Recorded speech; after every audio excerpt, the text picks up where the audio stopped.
Welcome to Storytime with Papa Henry. We are reading the book Captain Daley's Crew at Thunderhead Lake by Craig Massey.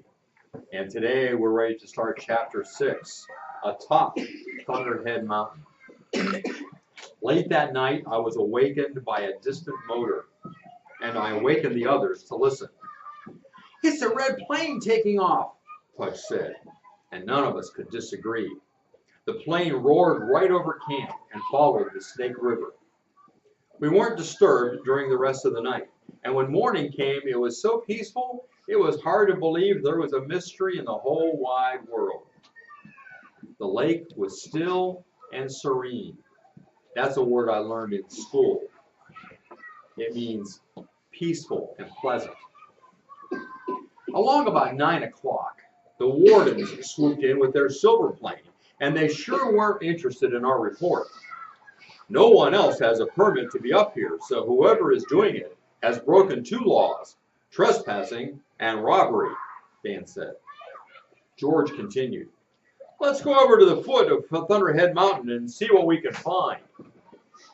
"We're going to take an overnight hike up Thunderhead today," Pudge told the men. "Well, how about letting us take you over in the plane? And the captain won't have to use his houseboat," Dan said. "Swell idea!" Pudge exclaimed. But a look of disappointment crossed his face when Dan told him, "It's too short a distance to fly over. We'll just taxi across." We didn't waste much time in gathering our duffel. We decided not to take a tent, but just our waterproof sleeping bags and plenty of food. "Be careful, boys," the captain directed. "Don't take any unnecessary risks. And be waiting for me tomorrow evening, that is. I'll come over in Noah's Ark to bring you back." "Don't you worry none, Captain," Rufus squeaked. "I'll take care of them fellers real good. I ain't afeard of nothing." "Rufus, you're quite a boy," Dan ruffled the straw-colored hair.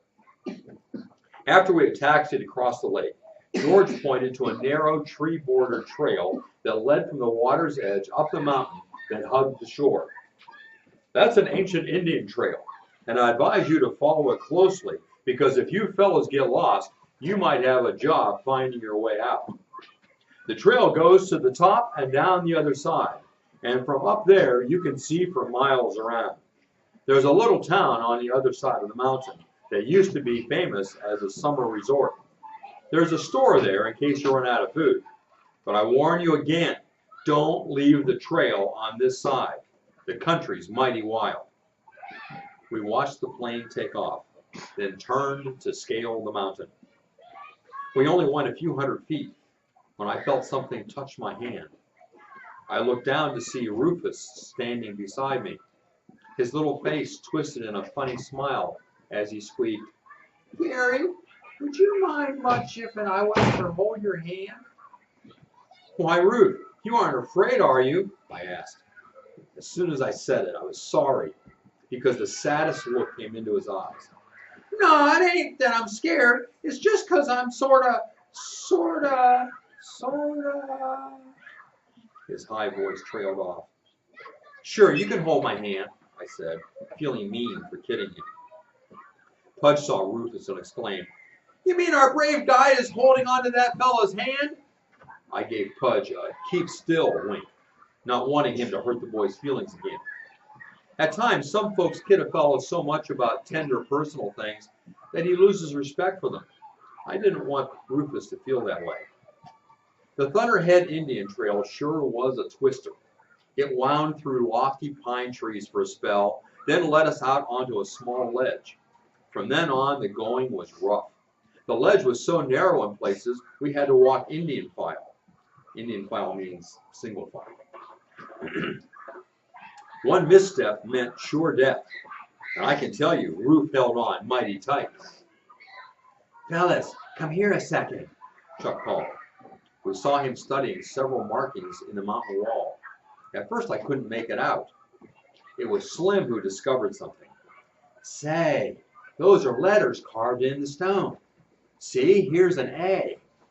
Chuck said, "It looks like writing, but I'm not sure." "Hey, Ruth, you've got the best eyes in the gang. Read what it says," Pudge told the little fellow. Rufus got sort of red in the face, and I figured something was wrong. He stuttered, "I can make out some wording, but can't say what it says." It dawned on me like a ton of coal. That little mountain boy couldn't read. I dug in my pocket and found a stubby pencil and handed it to Ruth. "You trace the words in pencil." He began at the top, and we followed his hand as it moved along. Chuck read aloud as the pencil marks came into view. April 6, 1845. 7 prospectors ambushed here by Redskins. All killed except me, John Willard. Hid in cave above. Very hungry.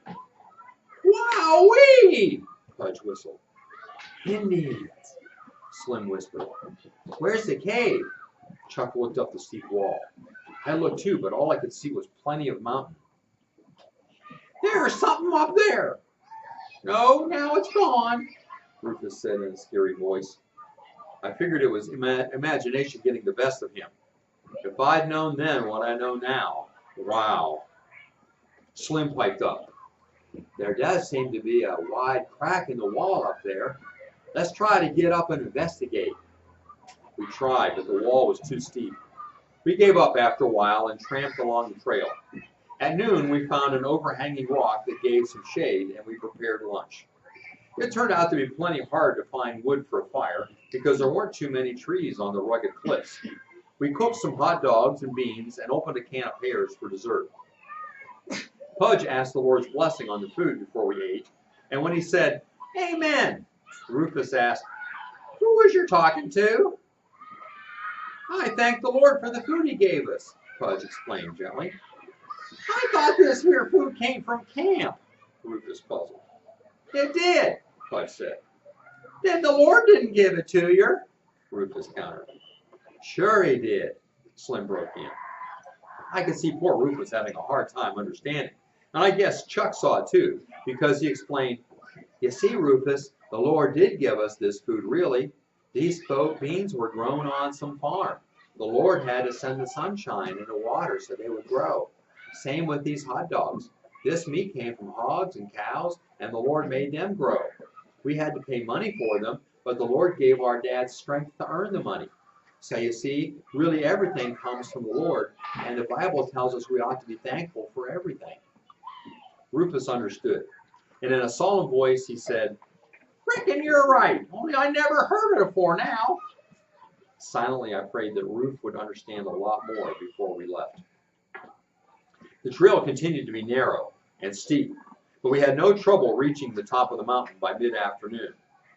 "There's the houseboat," Pudge said, pointing to a tiny white speck on the water away off in the distance. "I can make out tents under those pine trees," Slim added. In the opposite direction, we spotted the little town the game wardens told us about. It seemed to be about 3 miles away.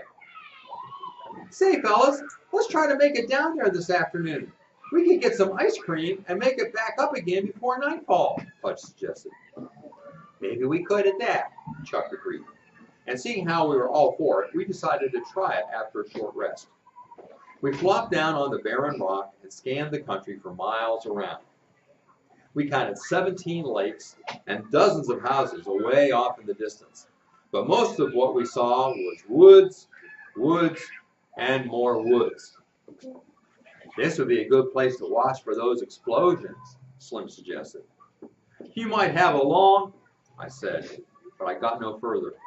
Rufus, who had been on the campsite of the mountaintop about 10 or 12 feet from us, let out a terrified scream. With a half sob, he moaned, "Gary! Gary! Somebody's after us! They're coming up the trail with a gun!" The next chapter is called Purple Horses.